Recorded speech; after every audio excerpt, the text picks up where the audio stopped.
Pemirsa, anggota tim pengamanan protokoler Kapolri meminta maaf setelah melakukan kekerasan terhadap jurnalis foto di Semarang, Jawa Tengah. Sementara itu, 3 orang pria penagih hutang babak belur dihajar massa saat berusaha menarik mobil di Jalan Raya Grobogan, Solo.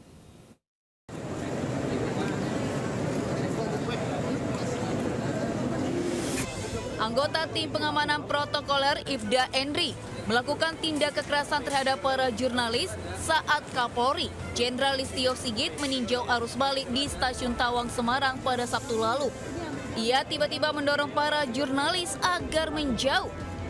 Salah seorang pewarta foto antara Magna Zaizar yang memilih menjauh justru menjadi sasaran kekerasan Ibda Enri. Ibda Enri menghampiri dan memukul kepalanya tanpa alasan jelas. Selain itu, ia mengintimidasi para jurnalis dengan kata-kata ancaman.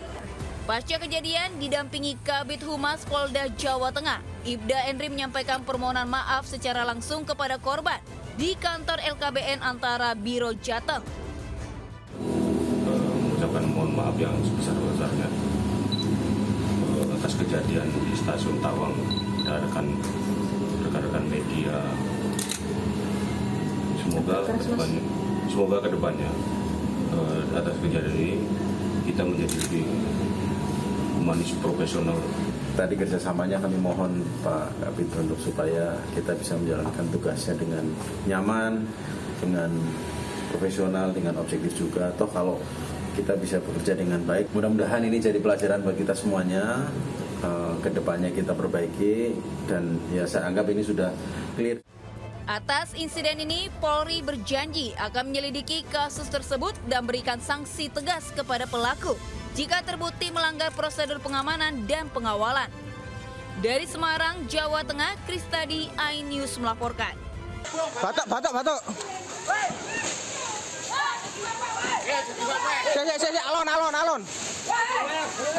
Alon.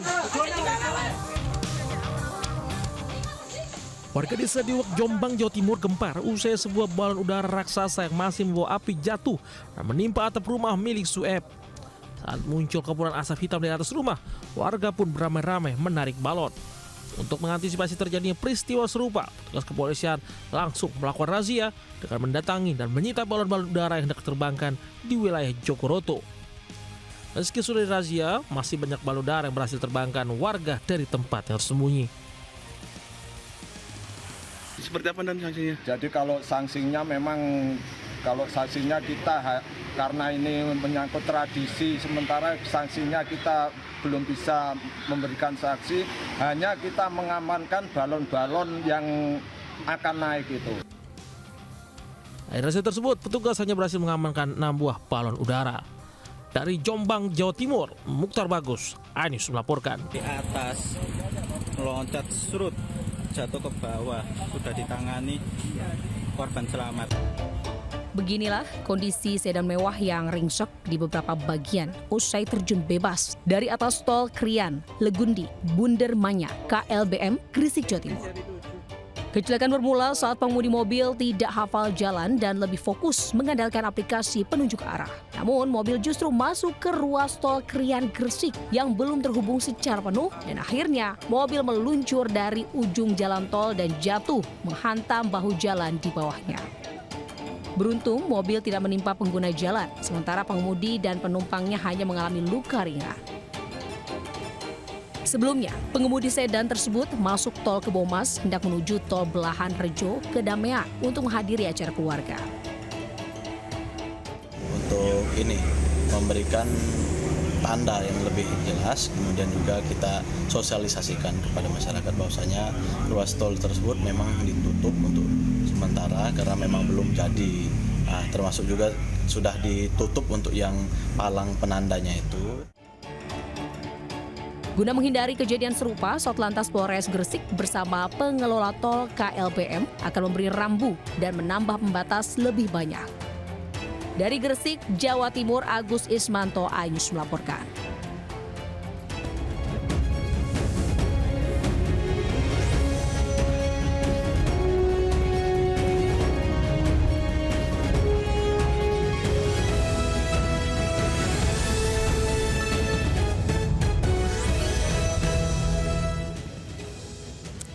Assalamualaikum warahmatullahi wabarakatuh. Selamat pagi pemirsa. Selain 3 berita tadi, kami juga hadir dengan beragam informasi menarik lainnya. Bersama saya, Kevin Pakan. Inilah Lintas iNews Pagi selengkapnya.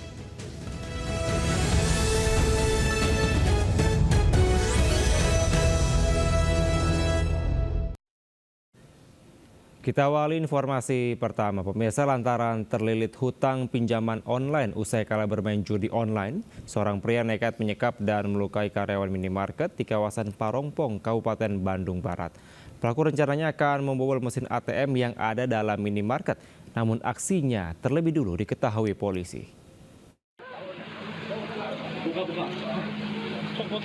Jangan ada yang bertindak, keluarga jangan ada yang bertindak.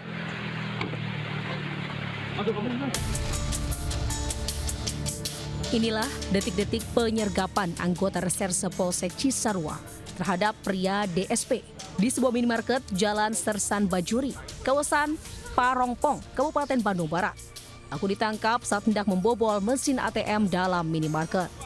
Sebelumnya, pelaku menyekap dan mengancam dengan pistol 2 karyawati minimarket, serta merusak semua CCTV.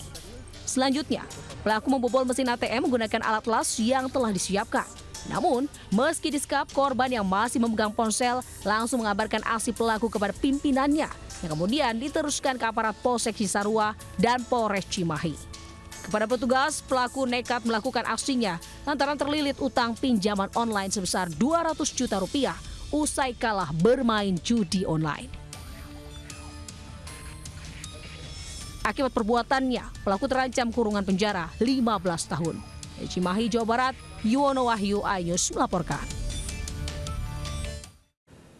Ditinggal penghuninya mudik lebaran, sebuah rumah di perumahan Bumi Alam Geria Asri Limo, Kota Depok dibobol pencuri. Kurang dari 24 jam, polisi berhasil membekuk pelaku. Satuan unit Reskrim Polsek Cinere meringkus seorang pencuri rumah kosong yang ditinggal mudik di kawasan Limo, Kota Depok.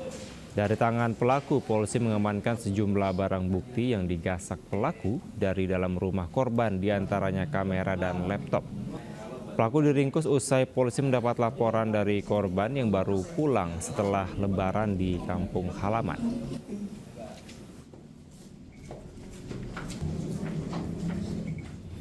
Sesampainya pulang mudik kembali ke geria tersebut, ke perumahan tersebut, tidak ada rasa curiga sedikit pun karena ya rekan-rekan media, pintu maupun jendela itu rapi, dan setelah dibuka pintu dan memasuki kamar dan kamar tersebut tidak terkunci, barulah diketahui bahwa di dalam kamar si pelapor maupun kamar anaknya itu sudah. Puluhan lapak pedagang di Pasar Bontaro Permai Pesanggerahan Jakarta Selatan pada Senin dini hari terbakar. Dugaan sementara kebakaran disebabkan adanya korsleting listrik dari salah satu lapak. Panas, parah, garis. Video amatir warga merekam kobaran api yang membakar habis selapak pedagang di Pasar Bintaro Permai, Jakarta Selatan. Sedikitnya 20 kios di lantai 2 terbakar. Api diduga berasal dari korsleting listrik. Dari keterangan petugas damkar, api menghanguskan setengah dari total lapak pedagang di lantai 2 dengan luas area 60 meter persegi. Tidak ada korban jiwa dalam peristiwa ini. Untuk mengantisipasi kobaran api meluas, petugas menerjunkan 20 unit mobil pemadam berikut 60 personil damkar. Kasus kebakaran ini masih diselidiki kepolisian. Dari Jakarta, Helmi Sajangbati, iNews melaporkan. Pemirsa, hujan deras yang mengguyur wilayah kota Tangerang pada Minggu sore membuat sejumlah perumahan di kota Tangerang terendam banjir. Curah hujan yang tinggi membuat tanggul tak sanggup menahan debit air hingga jebol. Evakuasi bayi di area Jalan Haji Daiman, Gang Haji Risin, depan musola. Ini sebagian tadi sudah dievakuasi lansianya dan sekarang evakuasi bayi oleh tim damkar Kecamatan Ciledug. Petugas damkar dibantu warga berupaya mengevakuasi warga korban banjir yang melanda kawasan Ciledug, Kota Tangerang, Banten, Minggu malam. Banjir juga merendam Kecamatan Larangan, tepatnya di Kelurahan Kreo.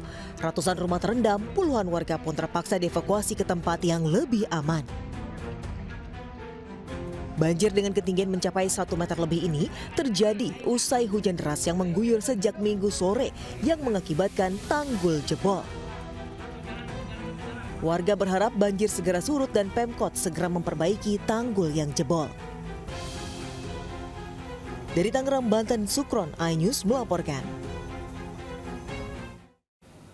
Sebuah tiang listrik di pinggir jalan Simpang Lebak Bulus, Kebayoran Lama, Jakarta Selatan roboh dan menutup jalan. Akibat robohnya tiang listrik tersebut, akses jalan dari Ciputat menuju Kebayoran Lama sempat mengalami kemacetan.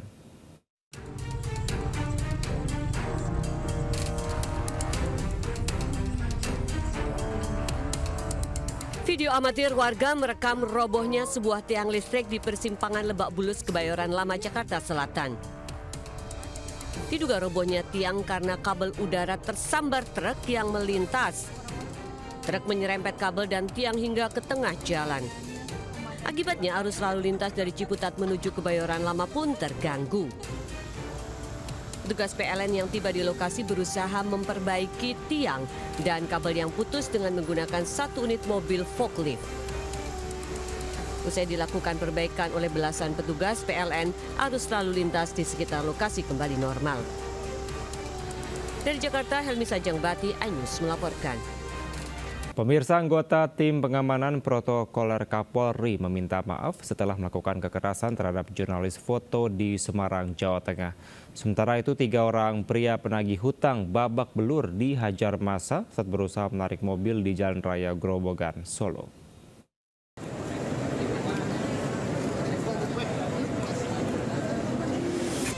Anggota tim pengamanan protokoler Ifda Enri melakukan tindak kekerasan terhadap para jurnalis saat Kapolri Jenderal Listio Sigit meninjau arus balik di Stasiun Tawang, Semarang pada Sabtu lalu. Ia tiba-tiba mendorong para jurnalis agar menjauh. Salah seorang pewarta foto antara Magna Zaizar yang memilih menjauh justru menjadi sasaran kekerasan Ifda Enri. Ifda Enri menghampiri dan memukul kepalanya tanpa alasan jelas. Selain itu, ia mengintimidasi para jurnalis dengan kata-kata ancaman.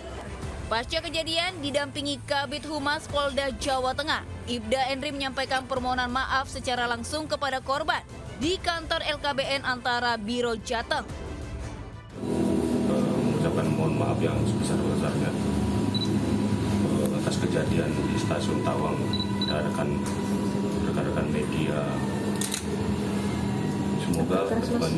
Semoga kedepannya atas kejadian ini kita menjadi lebih humanis, profesional. Tadi kerjasamanya kami mohon Pak Kabid untuk supaya kita bisa menjalankan tugasnya dengan nyaman, dengan profesional, dengan objektif juga. Toh kalau kita bisa bekerja dengan baik, mudah-mudahan ini jadi pelajaran bagi kita semuanya.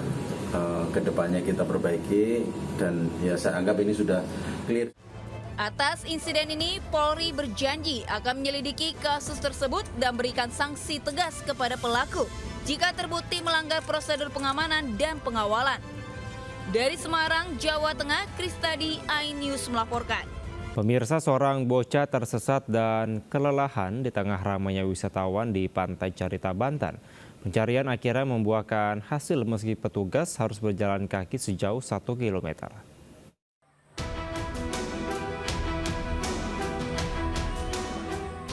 Seorang bocah berusia 6 tahun asal Jakarta tersesat di Pantai Carita, Banten yang ramai wisatawan. Ia terpisah hingga 1 kilometer dari orang tuanya. Karena kelelahan, korban akhirnya digendong petugas ke pos bala wisata.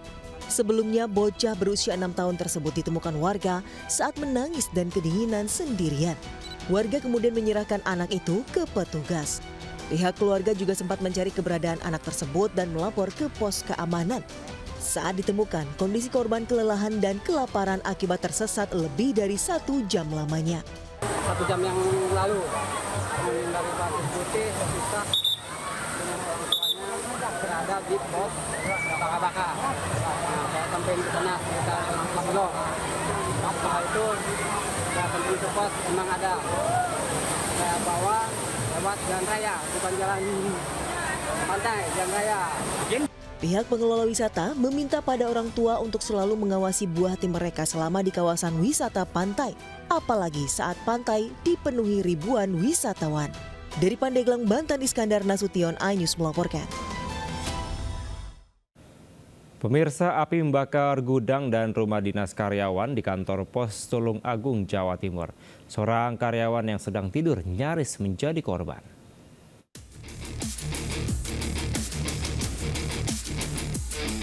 Rumah dinas dan gudang kantor pos Tulung Agung di Jalan R.A. Kartini, Kelurahan Kauman, Tulung Agung hangus terbakar Senin dini hari.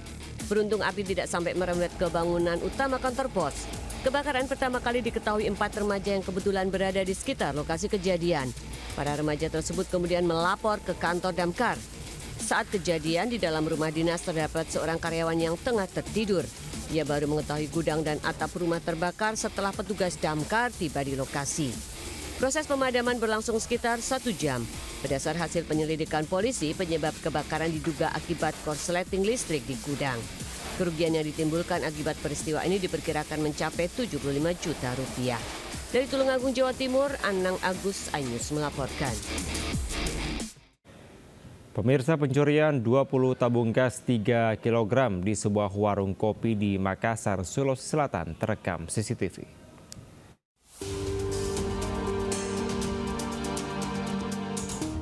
Terekam kamera CCTV, pelaku menggasak 20 tabung gas 3 kg di sebuah warung kopi di Kecamatan Biringkanaya, Makassar, Sulawesi Selatan. Komplotan pelaku datang mengendarai 2 unit sepeda motor. Satu pelaku masuk ke dalam warung dengan memanjat dan membobol dinding dapur warung yang berbahan triplex. Pelaku lalu menggasak tabung gas yang tersimpan di samping meja kasir. Kondisi warung yang tengah tutup membuat pelaku dengan leluasa beraksi. 20 tabung gas raib digasak. Aksi pencurian baru diketahui pemiliknya yang hendak membuka warung kopi tersebut. Lebih dari 1 orang. Lebih. Naik motor. Yang terekam cuma 1. Cuma yang waktu keluar itu ada 2 motor. Mungkin di malam terakhir itu kan 2 malam berturut-turut. Akibat kejadian ini pemilik warung merugi hingga 4 juta rupiah. Berbekal rekaman CCTV, korban melapor ke Polsek Biringkanaya dan berharap pelaku segera ditangkap. Dari Makassar, Sulawesi Selatan, Wahyu Ruslan, iNews melaporkan. Petugas Polsek Sukra menertibkan puluhan penyapu uang di jalur Pantura, Kabupaten Indramayu, Jawa Barat. Aksi mereka dinilai membahayakan pengendara dan para pemudik.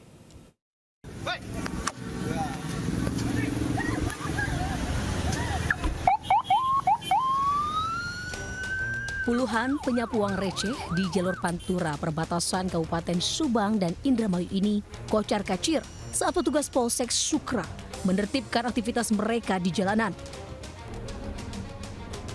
Para penyapu uang ini langsung melemparkan sapu rantingnya ke semak-semak. Upaya penertiban ini dilakukan lantaran para penyapu sebelumnya sudah beberapa kali diberikan himbauan namun masih membandel. Aksi mereka dinilai membahayakan bagi pengguna jalan dan pemudik. Dalam penertiban ini, petugas menyita puluhan sapu ranting yang biasa digunakan penyapu uang. Mengimbau kepada pengais koin yang ada di wilayah hukum Kecamatan Sukra agar segera tidak melaksanakan kegiatan tersebut karena mengganggu keamanan pemudik, baik yang pemudik lokal maupun yang kembali ke Jakarta. Upaya penertiban lebih tegas akan kembali dilakukan jika para penyapu uang ini kembali melakukan aktivitasnya di jalur Pantura. Dari Indramayu, Jawa Barat, Toy Iskandar, iNews melaporkan. Pemirsa, viral sebuah sedan mewah terjun dari ujung ruas tol Krian, Gresik yang belum selesai di Jalan Dr. Wahidin Sudirohusido, Kabupaten Gresik. Kecelakaan diduga akibat pengemudi tidak paham jalur dan terlalu fokus mengikuti arahan aplikasi penunjuk arah. Terjun dari atas, meloncat surut, jatuh ke bawah, sudah ditangani, korban selamat. Beginilah kondisi sedan mewah yang ringsek di beberapa bagian usai terjun bebas dari atas tol Krian, Legundi, Bundermanya, KLBM, Gresik, Jawa Timur. Kecelakaan bermula saat pengemudi mobil tidak hafal jalan dan lebih fokus mengandalkan aplikasi penunjuk arah. Namun mobil justru masuk ke ruas tol Krian Gresik yang belum terhubung secara penuh dan akhirnya mobil meluncur dari ujung jalan tol dan jatuh menghantam bahu jalan di bawahnya. Beruntung mobil tidak menimpa pengguna jalan, sementara pengemudi dan penumpangnya hanya mengalami luka ringan. Sebelumnya, pengemudi sedan tersebut masuk tol Kebomas hendak menuju tol Belahan Rejo ke Damean untuk menghadiri acara keluarga. Untuk ini memberikan tanda yang lebih jelas, kemudian juga kita sosialisasikan kepada masyarakat bahwasanya ruas tol tersebut memang ditutup untuk sementara karena memang belum jadi. Termasuk juga sudah ditutup untuk yang palang penandanya itu. Guna menghindari kejadian serupa, Satlantas Polres Gresik bersama pengelola tol KLBM akan memberi rambu dan menambah pembatas lebih banyak. Dari Gresik, Jawa Timur, Agus Ismanto, iNews melaporkan. Kita ke informasi lainnya pemirsa, Presiden Prabowo Subianto memimpin panen raya bersama petani di 14 provinsi. Panen raya yang dipusatkan di Majalengka, Jawa Barat ini menjadi simbol keberhasilan musim tanam serta bukti nyata peningkatan produktivitas pertanian nasional.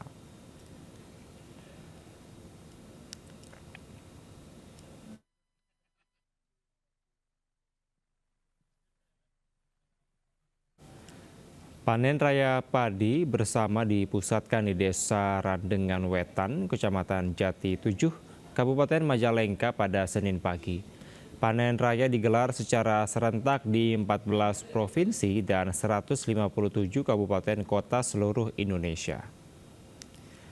Presiden berharap panen raya ini menjadi momentum penting dalam memperkuat kolaborasi antara pemerintah pusat, pemerintah daerah serta petani dan pelaku sektor pertanian lainnya dalam mewujudkan kedaulatan pangan nasional. Pada kesempatan ini, Presiden Prabowo juga sempat berdialog dengan para petani di seluruh Indonesia melalui jaringan.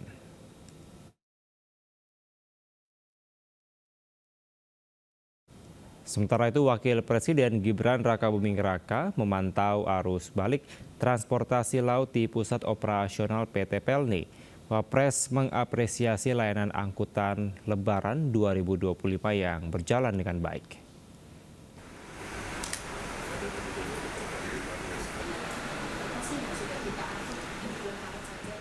Wakil Presiden Gibran Rakabuming Raka berkunjung ke ruang operasional PT Pelayaran Nasional Indonesia di kantor Pusat Pelni, Jakarta pada Senin siang.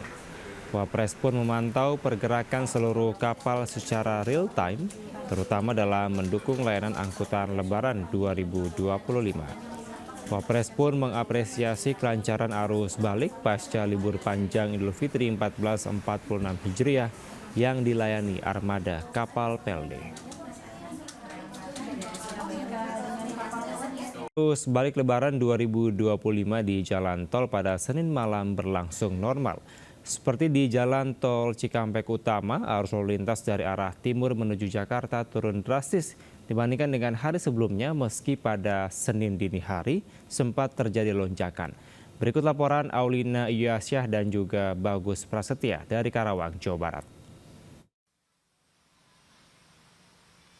Halo pemirsa, terkait jumlah pemudik arus balik tahun 2025 ini semakin harinya semakin mengalami peningkatan dan untuk hari ini total jumlah pemudik yang keluar dari 4 pintu gerbang tol yang diakumulatif yakni pintu gerbang tol Cikatama, Cikupa, Ciawi dan Kalihurip ini total sudah ada sekitar 1,4 juta volume kendaraan yang keluar dari 4 pintu gerbang tol tersebut mengarah ke Jabodetabek.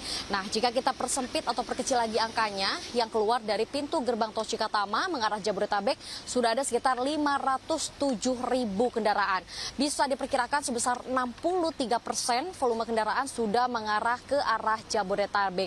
Adapun jika kita melihat sistem yang diberlakukan dari 2 hari yang lalu oleh kepolisian dan juga pihak Jasa Marga, yakni one way dan kontraflow juga sampai hari ini masih diberlakukan.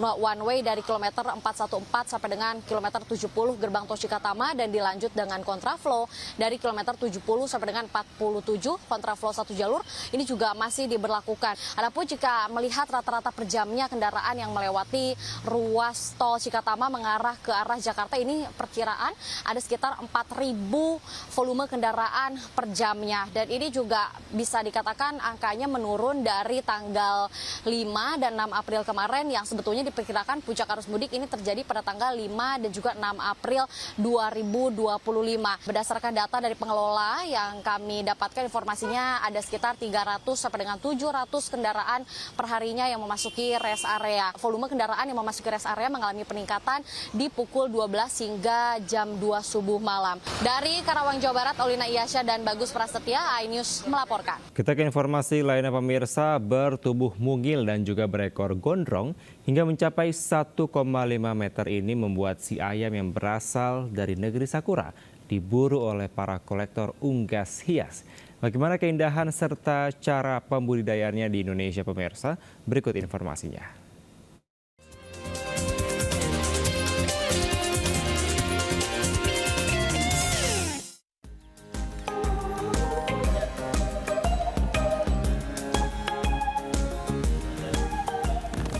Ayam ekor panjang atau dengan nama lainnya Onagodori yang berasal dari negeri Sakura memiliki pesona yang luar biasa bagi pecintanya.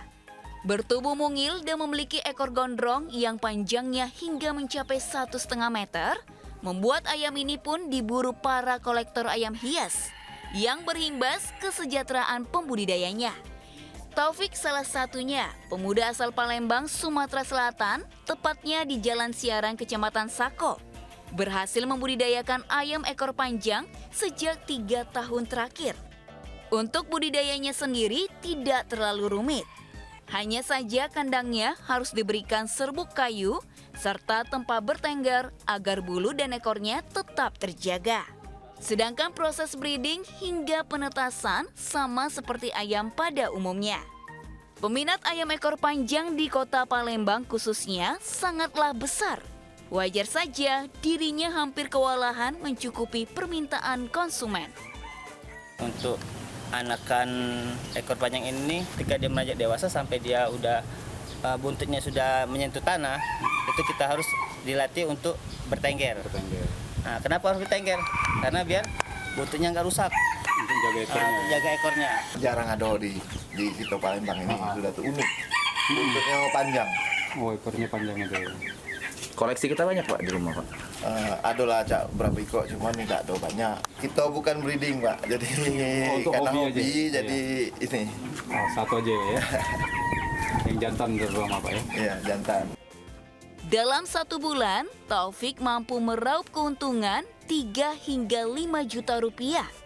Dengan harga anakan ayam ekor panjang dibanderol mulai dari Rp100.000 per pasang. Sedangkan untuk yang dewasa dibanderol dengan harga mulai 1 juta per pasangnya. Dari Palembang, Sumatera Selatan, Erwin Setiawan, iNews melaporkan. Ya pemirsa, siapa yang tak kenal pisang goreng? Cemilan yang satu ini menjadi favorit banyak orang. Bahkan pisang goreng Indonesia dinobatkan sebagai dessert terlezat di dunia. Nah, di Manggarai, Jakarta Selatan pemirsa, ada pisang goreng yang viral karena ukurannya jumbo dan bercita rasa gurih serta manis.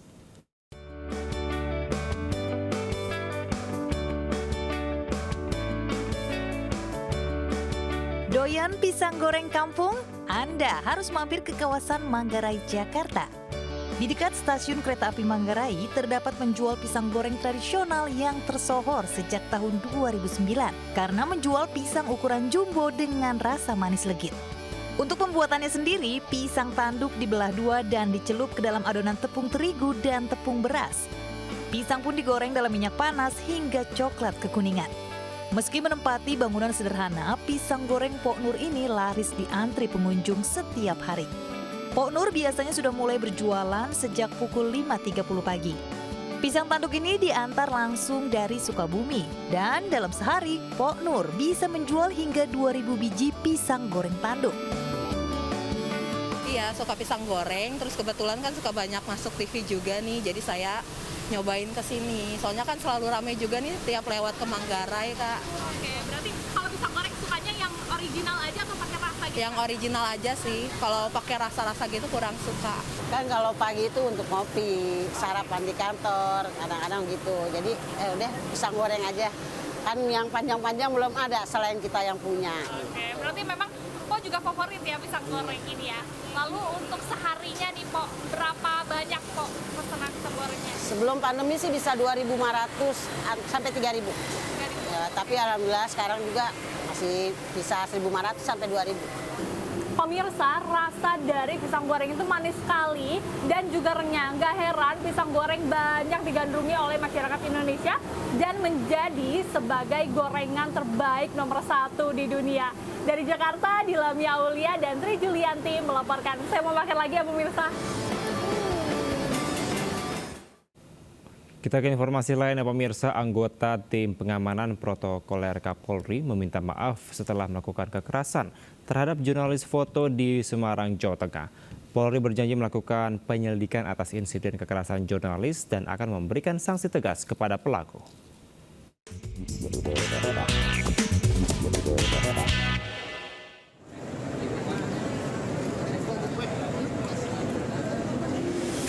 Anggota tim pengamanan protokoler Ifda Enri melakukan tindak kekerasan terhadap para jurnalis saat Kapolri Jenderal Listio Sigit meninjau arus balik di Stasiun Tawang Semarang pada Sabtu lalu. Ia tiba-tiba mendorong para jurnalis agar menjauh. Salah seorang pewarta foto antara Magna Zaizar yang memilih menjauh justru menjadi sasaran kekerasan Ifda Enri. Ifda Enri menghampiri dan memukul kepalanya tanpa alasan jelas. Selain itu, ia mengintimidasi para jurnalis dengan kata-kata ancaman. Pasca kejadian, didampingi Kabid Humas Polda Jawa Tengah, Ifda Enri menyampaikan permohonan maaf secara langsung kepada korban di kantor LKBN Antara Biro Jateng. Mengucapkan mohon maaf yang sebesar-besarnya atas kejadian di Stasiun Tawang dan rekan-rekan media. Semoga kedepannya atas kejadian ini kita menjadi lebih humanis, profesional. Tadi kerjasamanya kami mohon Pak Kabid untuk supaya kita bisa menjalankan tugasnya dengan nyaman, dengan profesional, dengan objektif juga. Toh kalau kita bisa bekerja dengan baik, mudah-mudahan ini jadi pelajaran bagi kita semuanya. Kedepannya kita perbaiki dan ya saya anggap ini sudah clear. Atas insiden ini, Polri berjanji akan menyelidiki kasus tersebut dan berikan sanksi tegas kepada pelaku jika terbukti melanggar prosedur pengamanan dan pengawalan. Dari Semarang, Jawa Tengah, Kristadi, iNews melaporkan. Pemirsa, seorang pria menggasak 300 gram emas di toko emas Mega Buana di Luwu Timur, Sulawesi Selatan viral di media sosial. Pelaku yang mengenakan topeng memasuki toko melalui pintu utama, kemudian menjebol lemari kaca.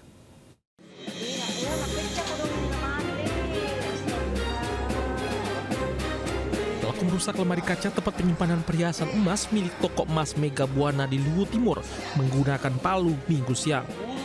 Aksi pelaku sempat diketahui pemilik toko, namun pelaku mengancam korban dengan menodongkan pisau. Pelaku pun berhasil membawa kabur 300 gram emas, nilai kerugian mencapai 500 juta rupiah. Kasubas Polres Kutim Bribka Adi Muhammad Taufik menjelaskan, polisi berhasil menangkap pelaku yang diketahui berinisial AD, datang kembali ke lokasi untuk mengambil sepeda motornya yang terjatuh. Kini pria bekerja sebagai petani ini terpaksa mendekam di polsek untuk mempertanggungjawabkan perbuatannya. Tidak punya uang, seorang pemuda nekat mencuri sepeda motor tetangganya sendiri. Pelaku dengan bebas membawa kabur sepeda motor, namun tak sadar jika aksinya terekam kamera.